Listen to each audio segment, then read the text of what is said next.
माड़ावा में बेली फूलाइल माड़ो रीति आइल हे। माड़ावा में बेली फूलाइल माड़ो रीति आइल हे। माड़ावा में घूमेले श्री राम जी जे आजू सिया बिया है मोहे। माड़ावा में घूमेले श्री राम जी जे आजू सिया बिया है मोहे।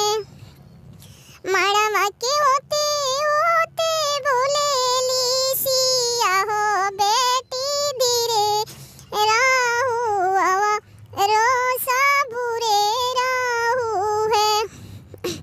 बाबूजी के जंगिया हम बैठे बजब पापा जी दिहन कनिया दनवा सबेरे राम जी बिया है मोहे।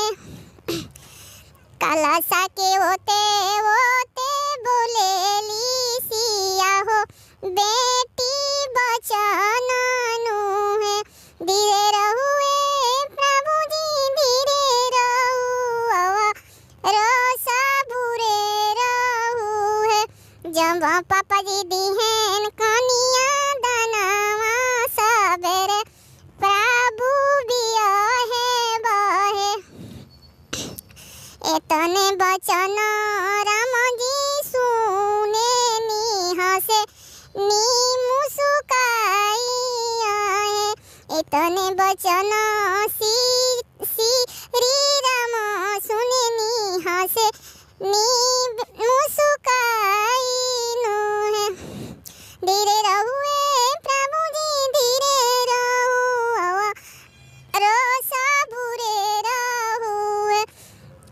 कलशा के होते होते बोलेली सिया हो बेटी बचन नु है। जब पापा जी दिहन कनिया